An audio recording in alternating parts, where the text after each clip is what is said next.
Boa noite, pessoal. Vamos ver se a gente consegue terminar a nossa live. O Instagram tá assim de live e aí a gente precisou dar corridas.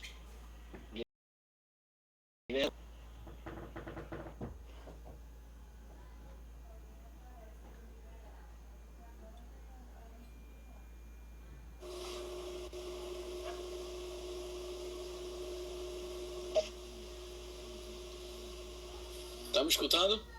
Tô escutando perfeito. Quer tentar esperar o pessoal voltar? Vamos lá, Pedro Príncipe, meu amigo. Bora-se embora, pô. Aí, ó. GD pequeno. Aí, tá certo. Muito bem, Vinícius. Pessoal, obrigado por ter voltado, né? A gente tá nessa instabilidade, mas se vocês estão voltando, é porque o assunto é bom, né? E a conversa tá boa mesmo. Tá bom, tá tão boa que caiu a rede, tá vendo, Guilherme? Mas vamos conversar, vamos lá.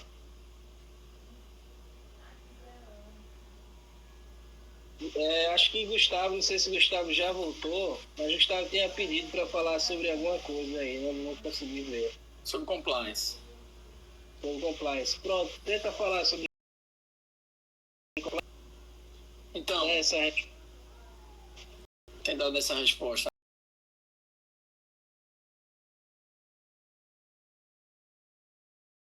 É hoje que a gente pode dizer, né? Os advogados empresariais, com as mudanças legislativas, com as mudanças até do próprio mundo em si, né? Tem que estar antenados, então, nas medidas de proteção de dados, né? Tem a LGPD também, que a gente pode falar um pouco. Então, mas o compliance, ele vem como sendo um conjunto de práticas de atuação que as empresas precisam ter, né? Tanto com seus fornecedores, quanto com os órgãos públicos, né? Basicamente voltado também para questões de anticorrupção. Então, bate bastante nisso o advogado, na atuação do advogado empresarial, né? Porque as empresas lidam com os governos, lidam com os fornecedores, e muito do fortalecimento disso, apesar de ter surgido antes, o compliance ter surgido antes, se deu por conta da Lava Jato, né? A gente viu, então, as empresas com acordo de leniência, uma série de questões envolvendo diretores, até presidentes de corporações aí envolvendo corrupção.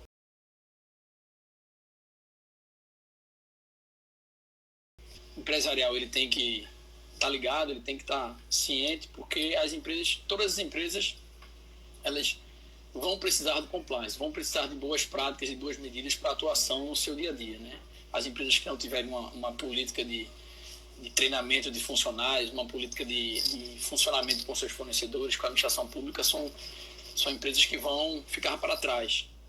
Então, o compliance, ele veio para dar esse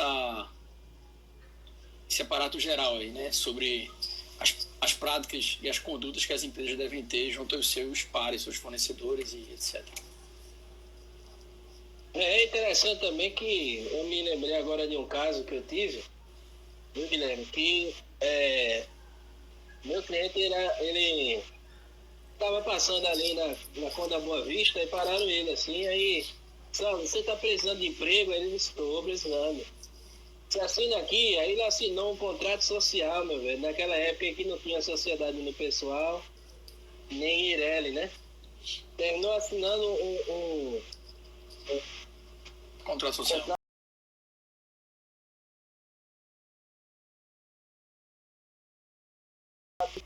Um seguro-desemprego, aí negaram, dizendo que ele tinha empresa, né?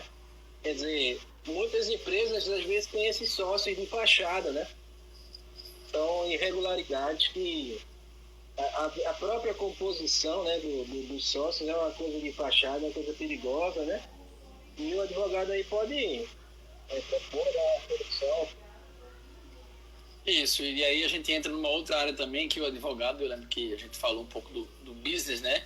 Ele tem que saber até um pouco do direito penal também, né? Porque isso vai envolver muitas vezes o direito penal, isso acaba desembocando no direito penal. E a gente tem os crimes contra a ordem tributária também. Então, assim, de fato, a gente tem que ser um pouco multidisciplinar, né? Lógico que ninguém tem que saber tudo, e por isso que o advogado empresarial, para que a atuação dele realmente seja boa, ele tem que contar com vários parceiros, né? Com várias pessoas próximas a ele para poderem congregar esse tipo de informação. Então, mas é importante esse aspecto que você trouxe aí, porque de fato essa questão penal, esses cuidados a gente tem que ter, o advogado empresarial ele tem que estar muito ligado nisso. Até para a gente desconstruir uma história feita essa que você apresentou aí, é bastante difícil. Mas a gente tem as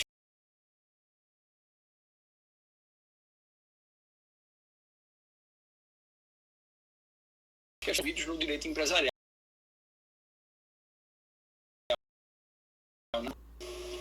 Com certeza. A gente tinha falado, antes de falar, sobre a atividade consultiva, né? Que é uma atividade bem interessante aí da nossa atuação, né? Como advogado de empresa. E aí, dentro dessa consultiva, eu queria puxar para uma coisa que eu acho que tu explicaria muito bem, que é o conceito de holding, né? Acho que é uma coisa que acontece muito por aí, por conta daquele livro que você me indicou, de holding familiar e tudo mais. E aí já pega para que possa indicar livros, né, para quem deseja seguir carreira aí nessa área, tá? Bom, perfeito. Então deixa eu começar. Até esqueci da primeira pergunta, mas vou tentar. A primeira pergunta da parte consultiva. Perfeito. Então, o advogado empresarial, ou o advogado em si, né, ele hoje, pelo judiciário estar abarrotado de processos, ele tem que pensar sempre em evitar processos. A empresa ela tem que continuar funcionando, ela tem que estar sempre à frente do mercado, então ela tem outras preocupações. Então, nosso papel, enquanto advogado, realmente é tentar evitar qualquer tipo de litígio.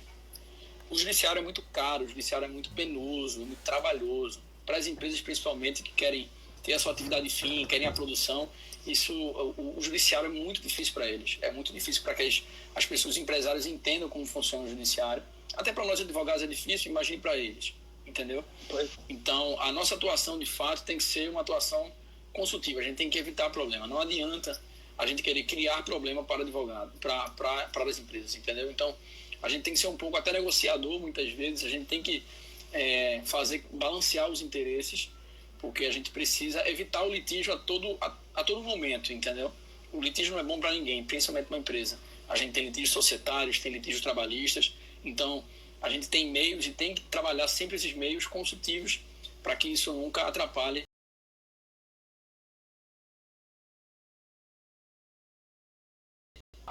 Trabalhando na parte consultiva, a gente vê que a holding é um instrumento. A holding significa, é uma empresa, na realidade, é um instrumento que a gente utiliza na parte societária e empresarial, que a gente consegue, a partir da holding, trabalhar alguns aspectos para as empresas. Então, a gente consegue trabalhar uma sucessão com uma holding. A gente consegue trabalhar planejamento tributário com uma holding. Um planejamento empresarial com uma holding. E o que é uma holding? Uma holding é uma empresa constituída para um fim específico. Esse fim específico pode ser para congregar patrimônio, ou seja, para você criar até uma proteção patrimonial para você criar uma empresa para tentar, ao invés de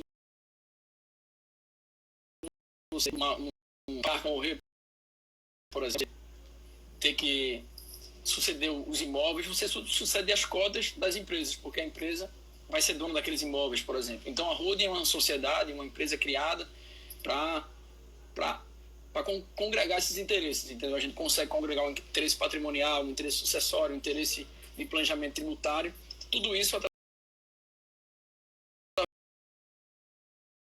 de vir para cá, mas ele tem uma empresa, ele tem os mesmos requisitos de uma empresa, ele tem que ser um tipo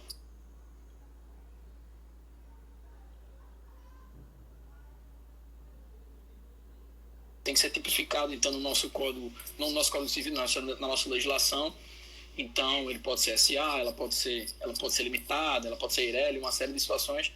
E ela serve realmente para você, é um instrumento em que a gente consegue manejar, certo? Vários aspectos que a gente já trabalhou. Então, a gente consegue diminuir risco trabalhista, consegue diminuir o pagamento de imposto, a gente consegue proteger um pouco os credores, consegue facilitar uma sucessão, facilitar um planejamento. Então, isso é bastante interessante. Um caso simples de holding que a gente pode utilizar como exemplo há muito tempo atrás a gente foi procurado por uma empresa que era o pai, a mãe e 2 filhos.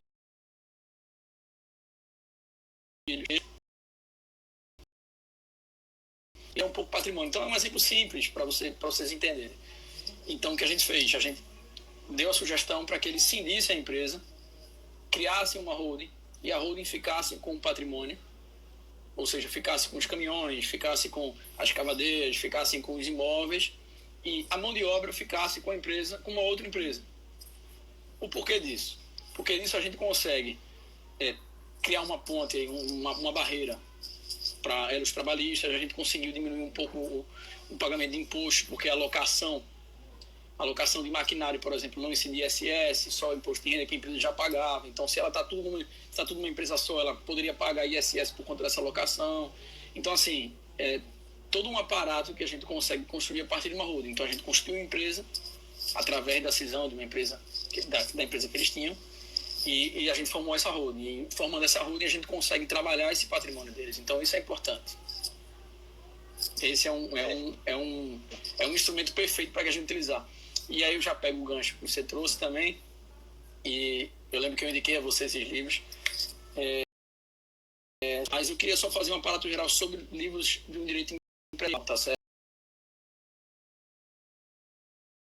Ele envolve várias áreas, então o direito empresarial hoje está previsto ainda basicamente no Código Civil, né? A gente tem um Código Marítimo ainda da gente, muito antigo, e a gente tem o projeto de lei do novo Código Comercial, mas até então a gente está no Código Civil. Certo? Basicamente, toda a nossa legislação sobre direito de empresa ainda está muito concentrada no Código Civil. Os manuais grandes dos autores famosos, eles são recomendados, sim. Então, a gente tem aí Fábio Lhoa, tem Glácio Mameri também, que tem os seus manuais, tem André Santa Cruz também. Mas, para a parte empresarial, sempre é bom a gente trazer, ou a gente procurar os livros mais específicos. Então, os mais aspectos mais relevantes, mais pontuais de cada atuação. Então, como você já me falou, eu indico então aqui o Holding Familiar e Suas Vantagens. Tem um livro muito bom dele também, que é o de Blindagem Patrimonial e Planejamento Jurídico, tá certo? Os livros de direito social, autores de Modesto, de franquias, Sebastião José Roque. Franquias também está na parte empresarial, a gente teve mudança legislativa que entrou agora em vigor. Então, assim, só dos livros que eu estou citando aqui, você vê como a atuação do advogado empresarial é multidisciplinar, é bem grande. A gente tem que ter esse conhecimento básico, pelo menos. Eu acho interessante aí você citar isso, né? Porque a gente está sempre acostumado com manual, né? A ideia de manual é uma ideia boa. No início se iniciou o seguinte: quem quer trabalhar precisa de um livro prático, né? Aí se criaram os manuais. Só que hoje em dia manual é mais um manual prático para passar em concurso, né? Não tem... E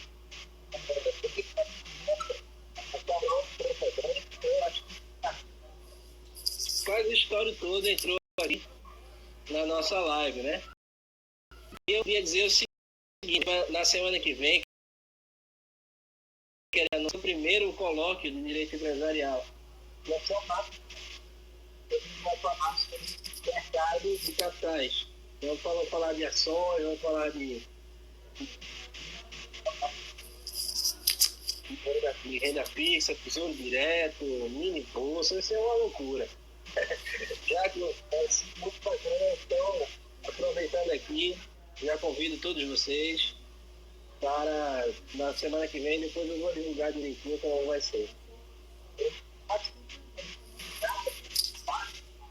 Queria que desse uma dica final aí para quem se interessou pela área, para quem achou legal, para quem vai estudar mais, para quem ficou, assim, de certa forma, instigado a se tornar um dia um advogado empresarial, um advogado de empresa, né? qual seria aí a tua dica? A minha dica geral é, primeiro, o estudo, né? Acho que a gente tem que estar sempre em dia com o estudo, tá certo? A gente tá, para que a gente seja